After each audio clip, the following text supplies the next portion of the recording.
morning, dear brothers and sisters from Gospel of Grace Baguio and Bayambang. A blessed day to praise and worship the Lord. Let us all read this very familiar and one of the most loved verses po in the Bible. Jeremiah 29 verse 11. I'm sure we're all familiar with this verse. Sabi po dito, I know the plans I have for you, declares the Lord. Plans to prosper you and not to harm you. Plans to give you hope and a future. Pakaganda po ng verse po na ito, ng pangako ng Panginoon. This is probably the most comforting verse in Scripture. Just to hear the Almighty God say, I know. I know. Is a sweet whisper to a weary heart and a troubled mind. Amen po. Just to know that God eternal knows every detail of all your days and all the plans that He has for you is very, very assuring. Amen po, no? Does the future seem hopeless? Does the unknown scare you? Are you unsure of what tomorrow has in store? Wala po tayong mga sagot dito, no? We don't have all the answers, but God does. Amen po ba doon? We can plan all we want, but none of those plans are guaranteed to be fulfilled. But God's plans are never thwarted. They will all come to pass. Praise God for that po, no? The Lord says, He knows. He knows. Siya po ang nakababatid ng lahat. Amen po doon. Takot po ako sa heights. Sino po takot sa heights? Ako po takot sa heights. I am afraid of heights mostly because of the thought of falling. Mahuhulog po ako. There was this one time we had to cross a makeshift bridge po. Alam niyo po yung tipong ilang dekada na yung kahoy. Tapos, ang ginamit lang yung lubid, na hindi niyo po alam kung sino po yung gumawa. Ganun pong klase yung tulay, Tapos, kada tapak po ninyo, gagalaw po yung buong tulay parang swing. Tapos, sasabay pa po yung mga kasama nyo na super fearless, na magtatatalon doon, na alam na nga takot ka, pero yun pa rin ang gagawin po nila. Sobrang takot po ako that time, kung pwede lang bumalik, pero walang ibang daan kundi to move forward. But what if that bridge was made of thick steel planks, and thick steel ropes, kung yun po ang materyales na gamit. What if it were securely fastened with huge bolts and huge screws in huge steel frames? What if I knew that it was designed by a reputable contractor or by a reputable engineer? The bridge is still located high above ground. It may still wobble when I step into it, and I may still have the company who may add to the ordeal of walking through it. But I am assured safe and secure passage through a well-constructed, durable, and sturdy bridge. Yun po yung difference, God knows the plans He has for us. They are to prosper and not to harm us. They are plans to give us hope and a future. Corrie ten Boom said po, never be afraid to trust an unknown future to a known God. Amen po doon. Ulitin ko po, never be afraid to trust an unknown future to a known God. Trusting our future to God is like stepping into a sturdy, strong, and indestructible bridge. Amen po. We can put our whole trust in God, for we know who we are trusting. Kilala po natin kung sino ang Panginoon, kaya po kaya nating magtiwala ng buong buo. Psalm 33 says, the word of the Lord is right and true. He is faithful in all He does. The Lord loves righteousness and justice. The earth is full of His unfailing love. Amen. By the word of the Lord, the heavens were made, their starry host by the breath of His mouth. He gathers the waters of the sea into jars. He puts the deep into storehouses. Let all the earth fear the Lord. Let all the people of the world revere him. For he spoke, and it came to be. He commanded, and it stood firm. The Lord foils the plans of the nations. He thwarts the purposes of the peoples. But the plans of the Lord stand forever, the purposes of his heart through all generations. Amen po doon. This is the God who is all-powerful and most wise. The God who is faithful in all he does. The God who knows us, who loves us, and wants what's good for us. Praise God for that po. Never be afraid to trust an unknown future to unknown God. Purihin po ang Panginoon. Tayo po ay inaanyayahang lahat na tumayo at tayo po ay manalangin sa Panginoon at tayo po ay magpuri sa Kanya. Salamat po, O Diyos. Aming Diyos na makapangyarihan sa lahat, purihin po ang inyong pangalan, O Diyos. Purihin ang inyong banal at walang hanggang pangalan, Panginoon, O Diyos, aming Ama. You are from everlasting to everlasting. You are God eternal, the Almighty One, O Lord, aming Ama. There is none like you, O God. You are the great I am, O Lord, aming Ama. Lord, you have commanded everything to come into being, O Lord. And even our own lives, O God, you gave it to us, O Lord, aming Ama. Lord, marami pong salamat, Panginoon, O Diyos, na hindi lamang ang aming mga buhay ang aming natatamasa, kung hindi ang kaligtasan na kayo rin ang nagbigay, O Diyos, aming Ama. Na kayo rin ang nagdulot, Panginoon, at gumawa ng daan upang kami, Panginoon, O Diyos, ay tunay na sumamba sa naglikha sa amin, Panginoon. Marami pong salamat, O Diyos, aming Ama. Kayo po ay aming pinupuri at pinapasalamatan, Panginoon, O Diyos, na ang aming pinagkakatiwalaan, Panginoon, ay siyang totoo, ay siyang, Lord God, tapat, Panginoon, O Diyos, at ang aming masasandigan ngayon at magpakailanman. Salamat po, O Diyos. Kami po ay aawit sa inyo. Kami po ay magpupuri sa inyong pangalan. Ito po ang aming dalangin sa pangalan ni Kristo Jesus. Amen at amen.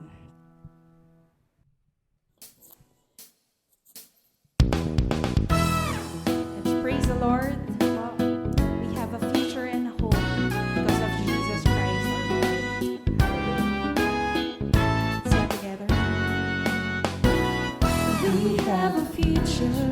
And we have a hope, for our God has a purpose and plan.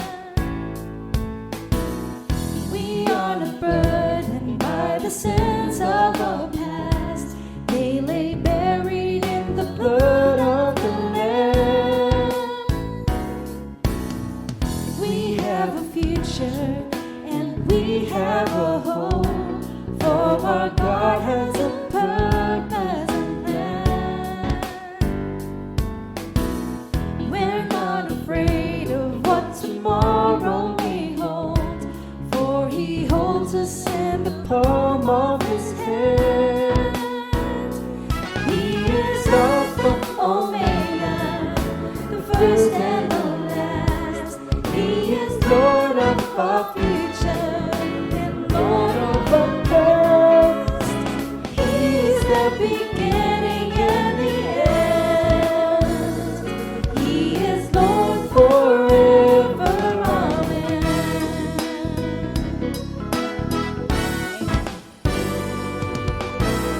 We have a future and we have a hope, for our God has a purpose and plan.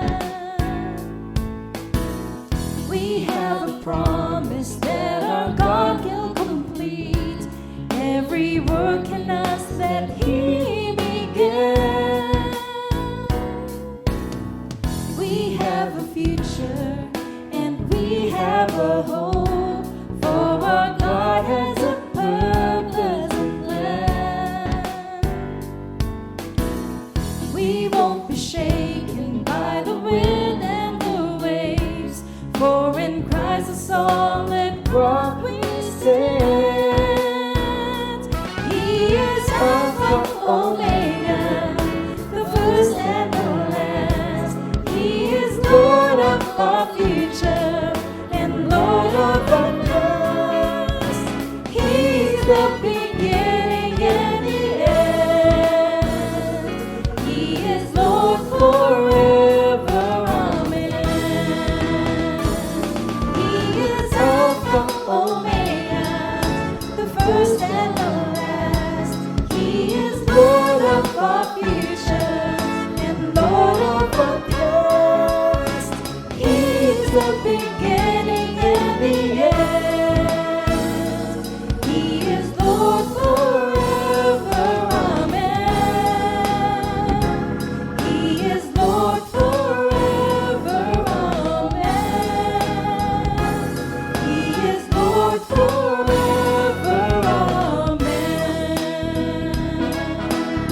faith and trust in you, O God, that you will keep us to the end, O Lord. We praise you, O God.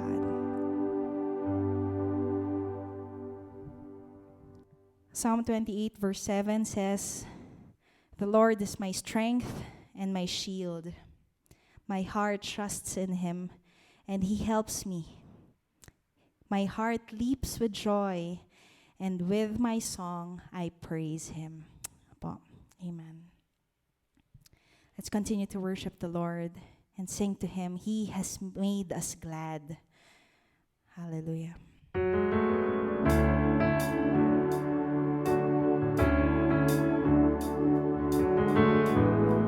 will bless you, O Lord, forever with our hearts, with our lives, O God. We praise you.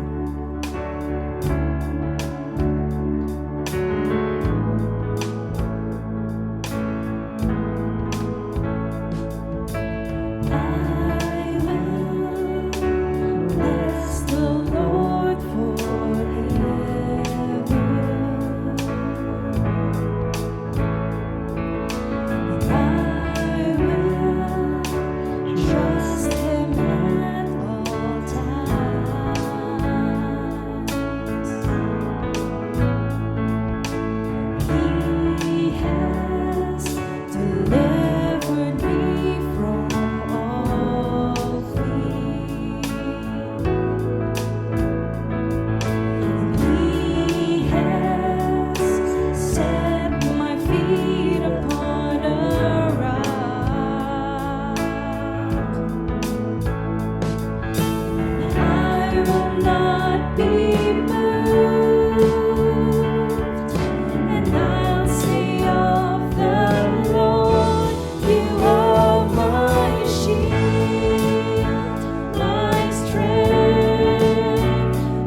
Diyos, sa aming amang banal, napakabuti niyo sa amin, Panginoon.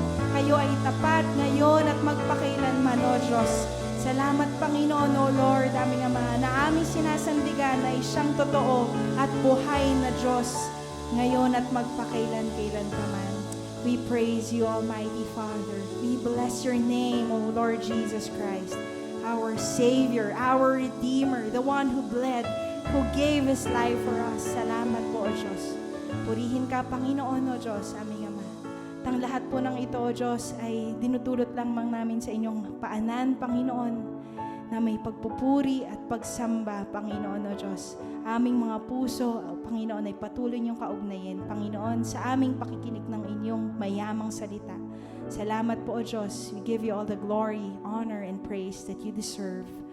This is our prayer in the most precious and sweetest name of our Lord Jesus Christ.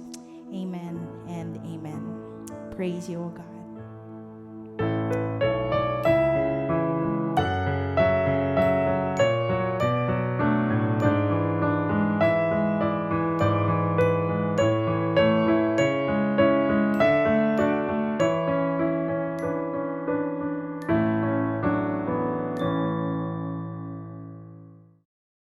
A most blessed Sunday morning, our dearest brethren here in Baguio at Gospel of Grace Community Church. And we would also like to welcome everybody else who is joining us this morning, watching, kung saan man po kayong lugar nagmumula. Kayo po ay aming pong wini-welcome sa online worship service ng Gospel of Grace. Nawa kayo po ay, lahat po tayo ay tunay na pagpalain po ng Panginoon ng kanya pong presensya at ng kanya pong mensahe sa umaga pong ito. We hope and pray that all of you are doing well by the Lord's grace, and that we hope and pray na we are together with our family members, most especially po sa atin po ng mga taga-GOG. So ngayon po mga kapatid, let's come before the Lord. Let's bring to God our hearts as we ask for Him to bless and anoint His word this morning in our hearts. Father, we thank you for this beautiful Sunday morning. We thank you, Father, for your faithfulness, and we thank you, Father God, for this privilege, O Lord God, that we can continue to worship you, to bless your holy name, O Lord God. Maraming pong salamat sa lakas na binibigay ninyo sa aming lahat, Panginoon. For us, Lord, to continue in the Lord. For us to continue, O Lord God, in your words. For us, O Lord God, Lord, to be strengthened, O Lord God, and to be sustained by you, Father God. And Lord, it is our prayer that as we listen to your word this morning, Lord, fulfill your word, fulfill your purpose, O God. Fulfill, O Lord, Father in heaven, the aim of your word in our hearts, that you and you alone, O God, may be glorified in our midst. Maraming salamat po, Panginoon. We praise you, we worship you. In Jesus' mighty name we pray. Amen and amen. Our dearest brothers and sisters, what do you do when you encounter problems? What is the first thing that enters into your mind? When we are in trouble, or for example, not just in trouble, but we find ourselves that we are between a rock and a hard place, meaning it seems as if there's no other way to go and we are stuck in a situation that's really very, very difficult. We began last Sunday a study of one of the Psalms of David. It is Psalm number 34. And friends, this morning, we will find that David solved his problems by seeking the Lord and by coming to God in prayer. And this we will find in Psalm number 34. Last Sunday, we saw the theme of this psalm. And the theme of the psalm is the boasting of the humble. That the humble boasts in God, and the psalmist, who is David, resolved to bless the Lord, to boast in the Lord at all times. And my dear brethren, this morning we will be looking at the testimony of the humble. The humble referring to the psalmist David. That David resolved to boast in the Lord and bless the Lord at all times because he has experienced the faithfulness of God. He has a testimony of God in his life.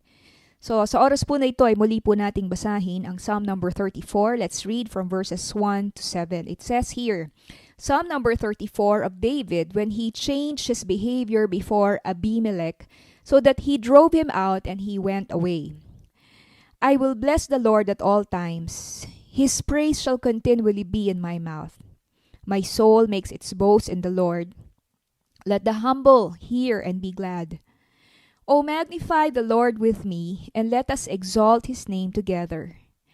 I sought the Lord, and he answered me, and delivered me from all my fears. Those who look to him are radiant, and their faces shall never be ashamed. This poor man cried, and the Lord heard him, and saved him out of all his troubles. The angel of the Lord encamps around those who fear him, and delivers them. So this is going to be, brethren, our text for this morning. Now, why did we say that this second portion of our series on Psalm number 34 is about the testimony of the humble? What specific problem did David encounter, and how did he experience God's faithfulness and God's goodness? My dear brethren, for us to understand the testimony of David, we need to go back to the history of Psalm number 34, which we will find in 2 Samuel chapter 21. So let us turn our Bibles there. It says in verse 10, That day David fled from Saul and went to Achish, king of Gath. All right? That day David fled from Saul and went to Achish, king of Gath. Kung naalala po ninyo last Sunday, we said that David had been running away from King Saul because Saul had been insanely jealous of David's popularity among the people of Israel.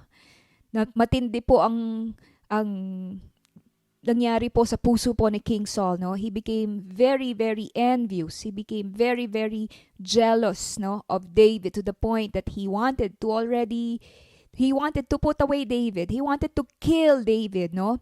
Saul was filled with fear and suspicion of David, that David would steal from him the throne, no? So Saul was overcame with suspicion. He was overcame with fear. He was overcame with this insane feeling of jealousy towards David. Now, because of this, David fled from Saul. He went first to Samuel the prophet to take refuge, but it didn't work out because Saul found out about it. And then after that, David went to the priests, Ahimelech the priest, and there he still was not able to find refuge because apparently one of the spies of Saul found out and saw David and reported it to King Saul. So here we will find that David fled from Saul and went to Achish. Who is Achish, the king of Gath? Achish is the king of the Philistines. He is the same person referred in the introduction of Psalm 34 that David fled from Abimelech. Abimelech is the formal title of the kings of Philistines. In the same way that Pharaoh is the formal title of the kings of the Egyptians, no? And Achish, the king of the Philistines, happens to be the arch enemy of Israel. All right? They are the arch enemy of Israel. And what about Gath? Alam niyo po kung ano po ang Gath. Gath turns out to be the place of origin of the Goliath, of the giant Goliath. All right? And of course, we all remember who Goliath was, no?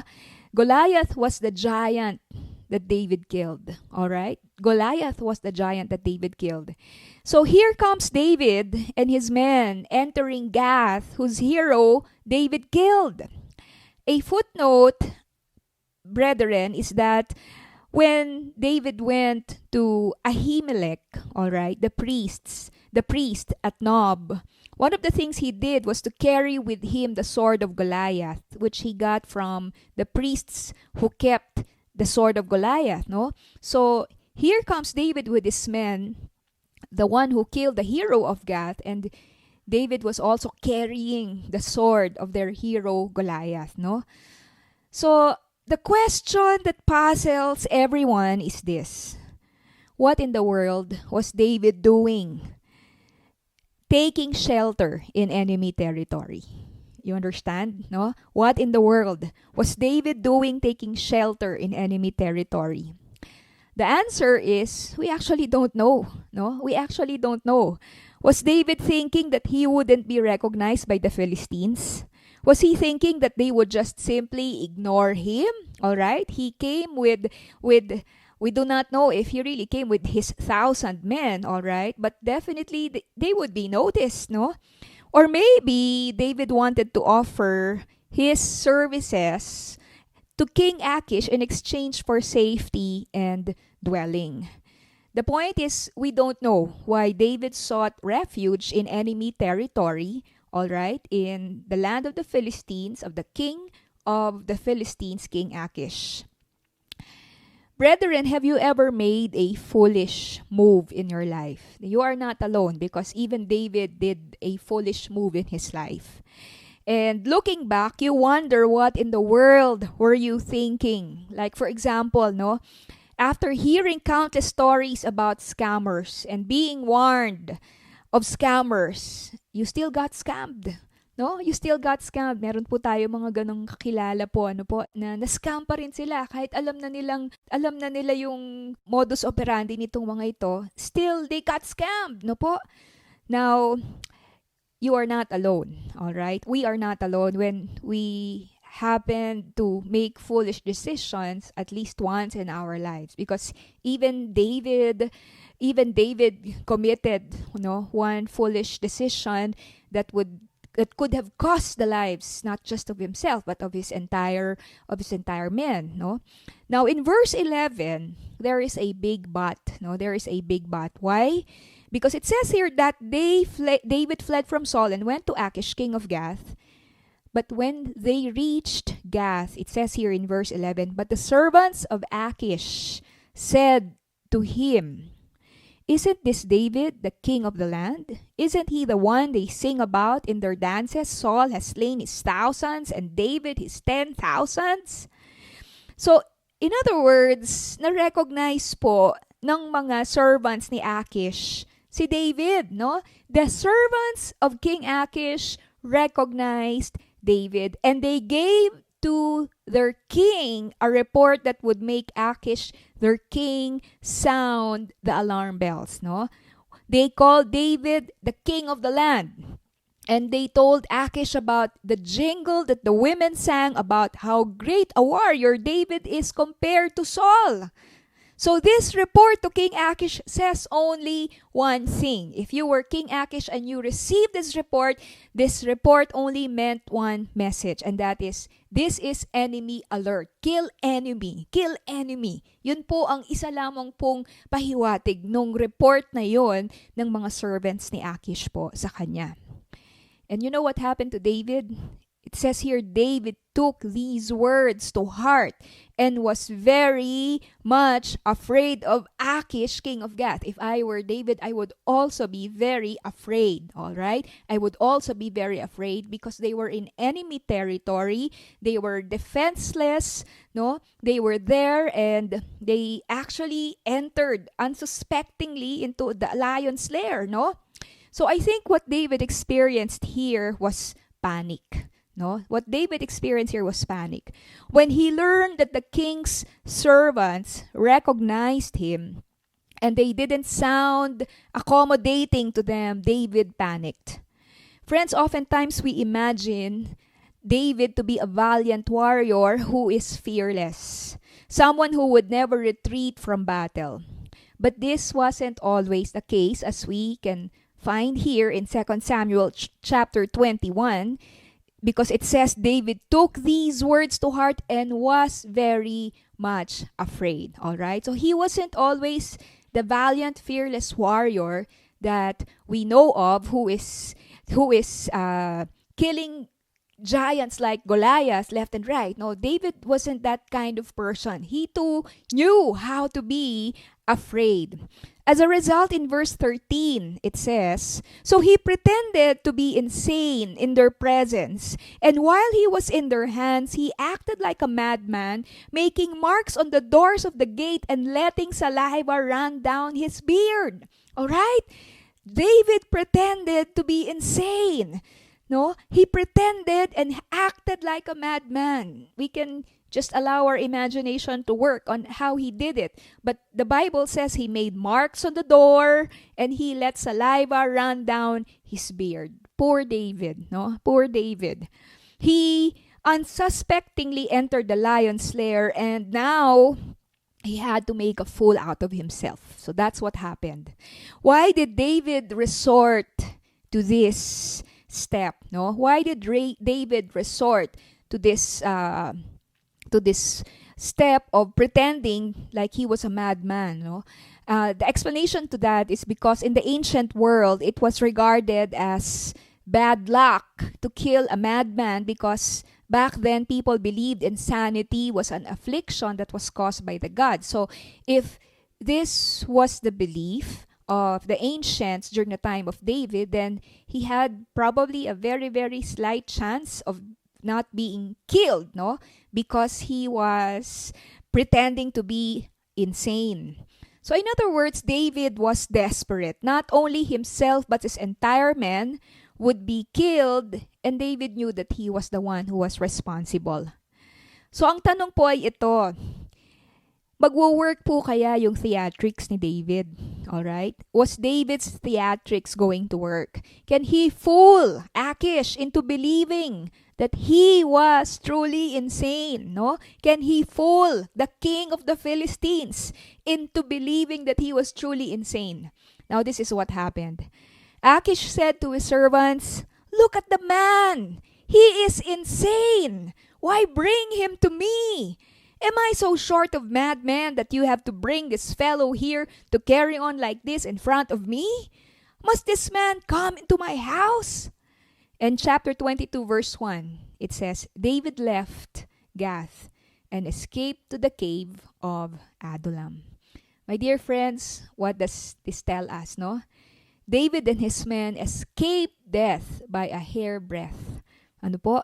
David and his men escaped death by a hairbreadth. Now, whether David sinned or not in pretending that he was insane is no longer the issue. No, wag na po nating pag-usapan yon kasi hindi naman po yun yung point. Ano po? The point is, God delivered David and his men. All right? God delivered David and his men from this very, very dangerous situation that was already actually amounting to their immediate death.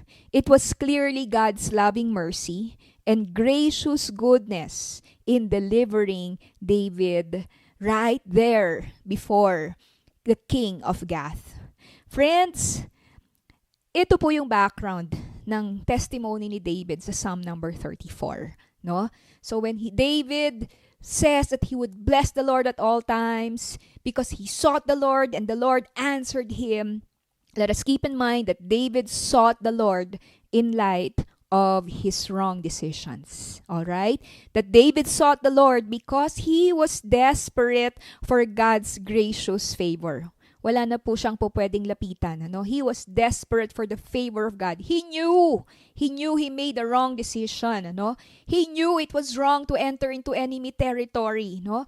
But there was no other choice. No? He could only hold on to the Lord. David sought the Lord because he had nowhere else to turn to except God. David sought the Lord because nothing but a miracle from God could get Achish, king of Gath, to release David and his men. Correct? No? It was just a miracle of God that could release, because King Achish of Gath, he was not a foolish man. Ano? He probably could tell if this David was just pretending to be insane, but it was really the work of the Lord that they were able to escape from death and that Achish released them because of the Lord's gracious miracle. And the Lord graciously answered and delivered David. So my dear friends, we now turn again to Psalm number 34. Ano po? So now that we know the background of why this Psalm number 34 was written so we would know the background of this testimony of David. We now turn to verses 4 to 8 where we will find the testimony of David. All right? The testimony of David. After that great deliverance from God, ano na yung patutuo po ni David sa Diyos, no? What is the testimony of the humble? The testimony of David of what God had done when he sought the Lord to be delivered from Abimelech or King Achish. Number 1, his testimony is that God is a prayer-answering God. Amen po ba? God is a prayer-answering God. Kaya po, a while ago I was asking us, no, what do we do when we have problems? What do we do when we are stuck between a rock and a hard place? What do we first and foremost consult with man? All right? Do we panic? Do we cry? What do we do? All right? But David, what he did was to seek the Lord. And his testimony is that God is a prayer-answering God. This is the true blessing of prayer. Sabi po sa verse 4, I sought the Lord and He answered me. Amen? I sought the Lord, hinanap ko ang Panginoon, and He answered me. At tinugon niya ako. Ano po? Hinanap ko ang Panginoon, at tinugon niya ako. Friends, God's throne, let us never forget, it is a throne of grace. It is a throne of grace where the poor and those who are weak, those who fail and make mistakes, all right, can still find grace and help in their time of need. God will draw near to us if we draw near to Him. We approach God not because we are deserving or worthy of His favor and grace. But friends, that is why His throne is a throne of grace, because we are humbled by our mistakes. We have many failings, shortcomings, and weaknesses, and that is why we pray to the Lord. Amen? That is why we come to God and we seek the Lord, because we know by faith that God is a prayer-answering God. My dear friends, just like David, kailangan po tayong lumapit sa Diyos nang meron pong kabasagan at meron pong pagpapakumbaba. In verse 6, it says, this poor man cried, and the Lord heard him and saved him out of all his troubles. All right? This poor man cried. Who is that poor man? David likes to refer to himself as the poor man. Do you like referring to yourself as a poor man, as a poor woman? All right? David likes to refer to himself as a poor man. Ano po? You can also find that in 2 Samuel chapter 18, that he refers to himself as a poor man. David was not proud. He was not an arrogant person when he prayed to God. You know, friends, sometimes that's the problem. We have failed God. We have a lot of shortcomings and mistakes. But instead of coming to God in humility, instead of acknowledging our weaknesses, we still continue to remain proud. We still continue to remain arrogant. And that's the reason why God is opposed to us, because God is opposed to the proud. Ayaw po ng Panginoon na tayo po ay proud. Ano po? But we will find here that God gives grace to the humble, and David was poor in spirit. That is why this is the testimony of the humble. David had nothing to boast of. He had no wisdom, no, as given by that foolish decision and that theatrics he did, no. He had no good works. His only hope is the unfailing love of God. Amen? His only hope is the unfailing love of God. Ang pag-ibig po ng Diyos na hindi po kailanman tayo bibiguin. And this is also the same reason why we can come to God in prayer. Amen? We are undeserving. We have nothing to boast before the Lord. But the reason why we can come to God in prayer, friends, it is not because of our good works, but because of the merits of our Lord Jesus Christ. It is by the grace of God through Christ that we have access to present before God our prayer concerns. And then it says here, this poor man cried. No? This poor man cried. Ang ibig sabihin po, si David nung nanalangin po siya, talagang siya po ay nagpalahaw sa Diyos. Siya po'y umiyak sa Panginoon, no? David did not bring half-hearted prayers to God, my dear friends, no? He cried to God with all his might for mercy and deliverance. And friends, this is oftentimes what we lack in prayer, no? We pray, but we don't cry to God. In other words, we pray, but we are not really that earnest. We are really not that sincere and desperate when we pray. We lack intensity in our desires, no? We lack intensity in our faith, in our fervency when we pray to the Lord. And oftentimes our prayers are lifeless, they are weak. We don't know the meaning of crying out to God for help. And the reason for this is because we are still relying on our own strength, all right? We are still relying on our own strength. That is why we don't cry out to God the way that David cried out to God. And friends, this is the reason why sometimes the Lord really needs to put us in a crisis situation where we have nothing to hold on to in ourselves except the mercy, the grace, and the miracle of God.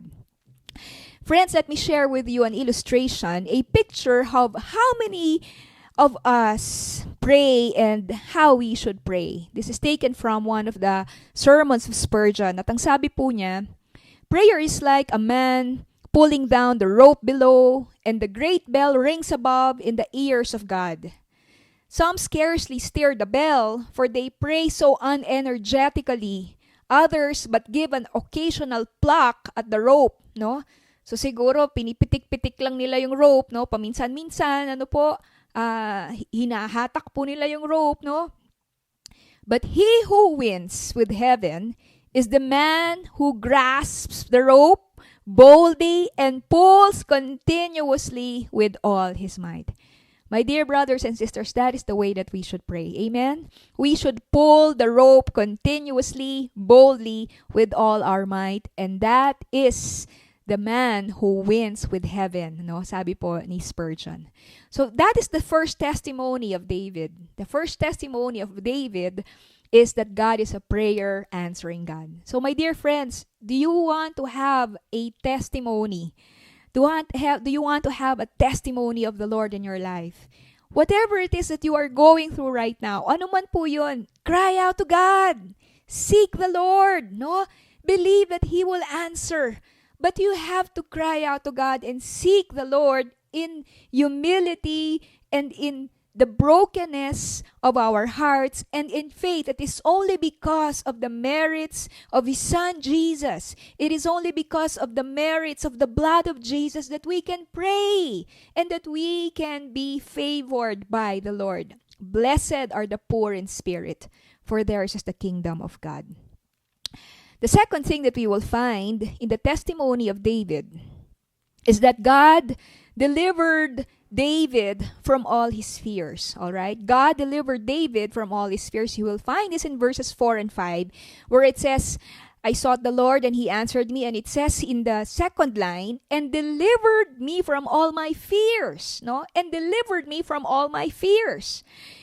God did not only deliver David from Achish, king of Gath, but God delivered David also from his fears. God delivered David not just from dangers outside, but also from dangers within. Amen po? Minsan wala na pong danger sa labas, pero may danger pa rin sa loob kasi puno yung ating puso ng takot. Ano po? Nag-aalala tayo, nag-worry tayo, nangangamba po tayo. At kahit na po sa ating pangangamba, mga kapatid, ay kinakailangan po tayong iligtas ng Diyos mula po sa mga pangangamba po natin sa loob ng ating pong mga puso. And the Bible also says, those who look to Him are radiant, and their faces shall never be ashamed. We know that David's testimony that God delivered him from his fears was a true testimony. Why? Because David testifies that it showed in his countenance, that it showed in his face, that he was radiant. Nakakita na po ba kayo ng isang taong worried? Ano po? Have you ever seen a person who is who has a very worried look on his face, a person who is problematic. Maybe you don't have to go far. You just have to look at yourself in the mirror, no? Kung kayo po ay problematic po sa mga panahon po na ito, no? And we just have to, because there are really times you're problematic and it's written all over our faces, no? We don't need to say anything, but our worry is there on our face, no? We have a worried look on our faces. Now, what happened to David? What happened to David when David sought the Lord? God delivered David from all his fears, and David said that he was radiant afterwards. Amen? He was radiant afterwards, no? So in other words, he delivered David from his fears, and it can be seen from the radiant countenance of David. His face was no longer afraid. Instead, his face is now radiant with joy, no? Nagliliwanag na po yung kanya pong countenance. Nagliliwanag na po yung kanyang mukha. What did David do? No? What did David do para po ang kanyang countenance, ang kanyang mukha ay magliwanag? Friends, he only had to do one thing, and he had to look to God, no? David looked to God, no? David looked to God. My dear brethren, oftentimes we go into the habit of prayer. We enter our prayer closets with all our cares, but after we have prayed, our countenance did not change a bit because we prayed about our concerns, but we did not take the time to look to God, all right?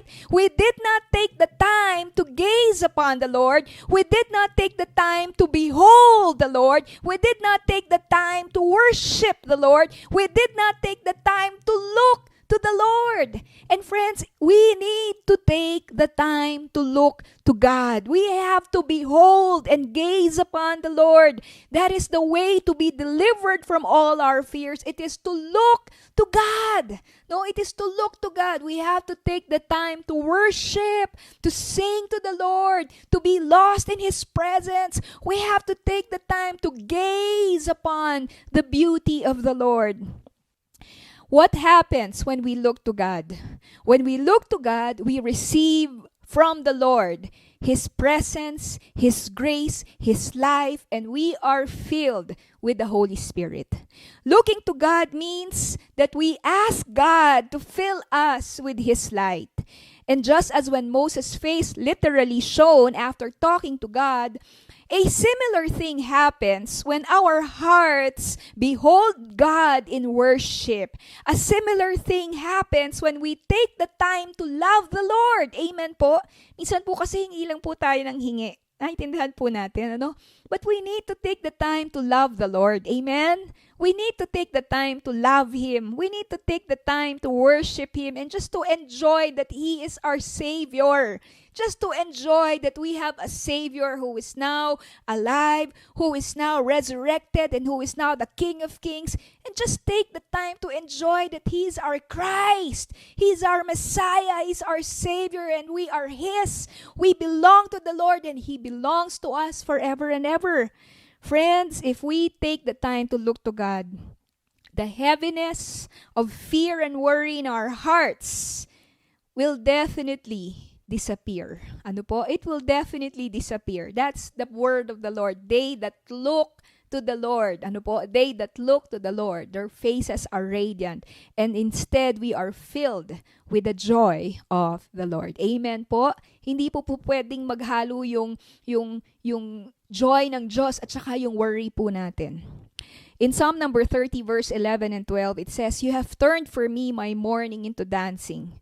You have loosed my sackcloth and girded me with gladness, that my soul may sing praise to you and not be silent. O Lord my God, I will give thanks to you forever." That is another Psalm of David. My dear brothers and sisters, alam po nating lahat that our times right now are not easy. Correct? No? Our times right now are not easy. Everybody is affected by this pandemic. But we can either look at our problems, we can either look to people for help, no? We can either look to people for help or we can look to God instead. Amen po? Yun po yung tanong. Saan tayo titingin? Titingin po ba tayo sa gobyerno po natin? Titingin po ba tayo sa ating mga leaders, officials? Titingin po ba tayo sa ating trabaho? Titingin tayo sa ating boss? Titingin po tayo sa mga taong mapagkawang gawa? No? Saan tayo titingin? Kailangan po tayong tumingin po, mga kapatid, sa ating Diyos. And this is God's promise, that our faces shall never be ashamed when we look to God. We believe by faith that our God will uphold and deliver us. Amen? Friends, look to God, and your face will be radiant with His joy, and you will never be ashamed. That is the word of the Lord. Amen? And that is the testimony of the humble man, David. That God answers prayers, that God is a prayer-answering God, that God delivers from all fears, and the last one is that God and His angels encamped around David. All right? God and His angels encamped around David. I'm sure many of us have found this to be a very useful, a very favorite verse, no? Especially when we're praying to the Lord for traveling mercies, lalo na po sa ating mga nandito sa Baguio, no? Pag nagbabiyahe po tayo to and from Baguio, no? We need the traveling mercies of the Lord. And in verse 7, it says here, the angel of the Lord encamps around those who fear Him and delivers them. All right?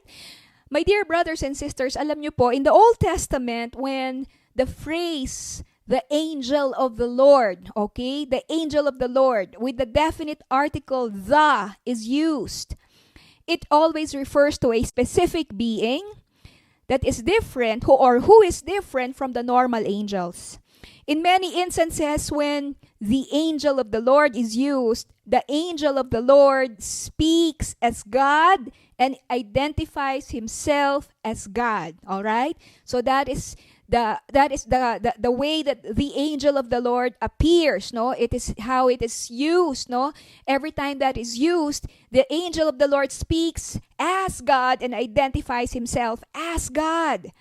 And in fact, those who saw the angel of the Lord feared for their lives because they have seen the angel of the Lord. An example of that, you can look it up in your own Bible, is in Judges chapter 6 verse 22. So most of the time, when the angel of the Lord is used in the Old Testament, meron pong tinatawag sa Bible na theophany, no? Ano po iyon? Theophany is an appearance or a manifestation of God in physical form. That appearance of God in physical form is actually a foreshadowing of the incarnation of our Lord Jesus Christ. And because the Lord Jesus Christ's incarnation has already been fulfilled, no? It has already been fulfilled. Hindi na siya foreshadowing as far as we're concerned kasi na-fulfill na po yung pong incarnation ni Christ. Then it is already correct to say that it is the Lord Jesus Christ who is being referred to in this verse, no? Who is being referred to in this verse when David said that the angel of the Lord encamps around those who fear Him and delivers them, no? So, isn't it wonderful, no? To know that this refers to our Lord Jesus Christ. Now, I'd like to share to you one more thing about this last point, the last testimony of David, about the word encamp, no? About the word encamp. Alam po natin that when you say encamp, it talks about putting up a tent, no? It talks about putting up a tent. So maybe we would think along these lines that the Lord Jesus Christ would put up a tent near our tent in order to stay with us and to protect us. All right? So is that the meaning of that the angel of the Lord encamps? Now, the full verse is that the angel of the Lord encamps, what does it say? Around, no? Around those who fear Him. Which means the Lord Jesus Christ does not just put up a tent, no? He does not just put up a tent beside ours. Rather, listen to this, the Lord Jesus Christ Himself is the huge tent that encamps around us. Amen po? The Lord Jesus Christ Himself is the huge tent that encamps around us. This is the picture of the Lord Jesus Christ's loving protection of us. So kumbaga po parang ganito, ito yung tent natin, si Lord nakasuklob po sa atin. No? He encamps around those who fear Him. That, my dear brethren, is the angel of the Lord who is Christ who encamps around us. Now, pwede rin po ba, no? Is it also possible that David also meant angels as well? Yes. Angels can also do the work of protecting God's saints. Alam niyo po, napakarami na po siguro nating testimony kung paano po tayo ni-rescue, niligtas ng Diyos dun sa mga muntika na nalaglag yung sasakyan natin sa zigzag. Alam niyo po yung mga ganon, nag-blind curve, tapos iningatan tayo ni Lord, iniwas tayo ng Panginoon. Maybe many of us, yung iba po sa atin nagmumotor pa. Diba? Yung iba po sa atin, nagbabiyahe po tayo ng hating gabi. And kami po ni Brother M, we have many experiences of how we know for a fact that, that the angels of the Lord have been protecting and rescuing us, especially during travel. So is it possible that also the angels were meant to protect God's saints? Yes, because in the Bible, angels are called ministering spirits sent to serve those who will inherit salvation in Hebrews 1:14. In fact, in the book of Acts, there are many examples of angels rescuing God's people or to giving specific instructions. Allow me to read to you one account, a short account in Acts chapter 12. Sabi po rito, "Now about the time Herod the king laid hands on some who belonged to the church in order to mistreat them." So this is the story of Peter being persecuted, dun po sa first century church. So Peter was kept in the prison, but prayer for him was being made fervently by the church to God. And it says in verse 7, "And behold, an angel of the Lord suddenly appeared, and a light shone in the cell, and he struck Peter's side and woke him up, saying, 'Get up quickly.' And his chains fell off his hands. And the angel said to him, 'Gird yourself and put on your sandals.' And he did so. And he said to him, 'Wrap your cloak around you and follow me.' And he went out and continued to follow, and he didn't know that what was being done by the angel was real, but thought he was seeing a vision. When they had passed the first and second guard, they came to the iron gate that leads into the city, which opened for them by itself. And they went out and went along one street, and immediately the angel departed from him. And when Peter went back to the brethren, the church was praying fervently." They were all gathered together and they were praying fervently. My dear brothers and sisters, this is also the reason why napakahalaga po ng online prayer watch po natin. All right po? So please do not hesitate to send your prayer concerns. Do not hesitate na magpadala po ng mga prayer concerns, because we need the protection of prayers from each other, because we all need the mercy of the Lord upon our lives. Amen po. Kailangan po natin at nakakapagbigay po ng lakas when we take the time to intercede for each other. So my dear brothers and sisters, this is the third blessing of David when he sought the Lord, and this should also be the experience of God's people today.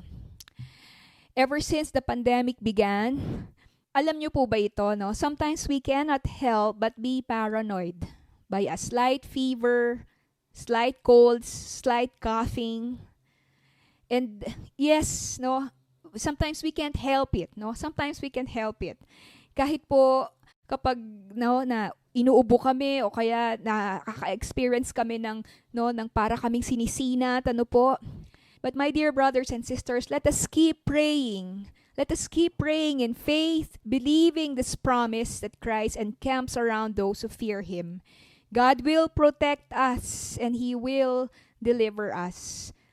Mas matindi po the angel of the Lord who is our Lord Jesus Christ encamping around us kesa po sa COVID-19. So if you are fearful of COVID-19, all right, just remember this verse, Pray to the Lord and really believe the Lord to shield and protect us, no? Amen po ba, no? The angel of the Lord encamps around those who fear Him. And alam po natin na tayo po ay hindi po pababayaan ng Panginoon because His Word says so, no? We have these words from the Lord. So let me just again summarize the testimony of David when he sought the Lord. Number 1, that God is a prayer-answering God. Number 2, that God delivers from all fears. And number 3, that Christ Himself will protect and deliver us. Sa oras po na to, mga kapatid, let us take the time to sing a song unto the Lord before we close in prayer.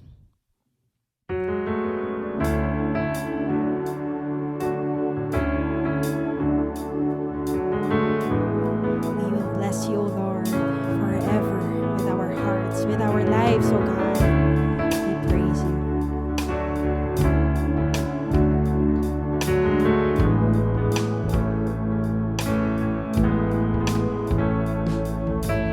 I will bless the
Sa oras na to, mga kapatid, tayo po ay manalangin sa Panginoon. Let's thank the Lord for His word this morning.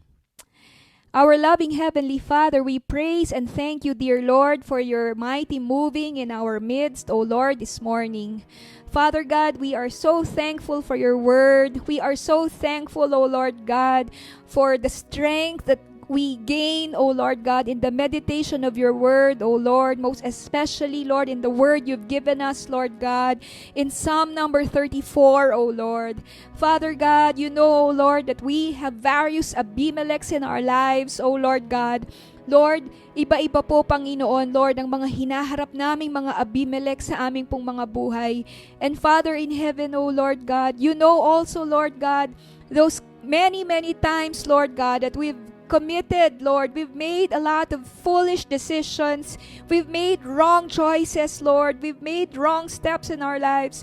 And Father in heaven, O Lord God, just like David, Lord, we pray that we may humbly come to you in prayer, O God, not holding on, O God, to our own righteous deeds, not holding on to our own good works, but simply, O God, trusting and hoping in the unfailing love of the Lord.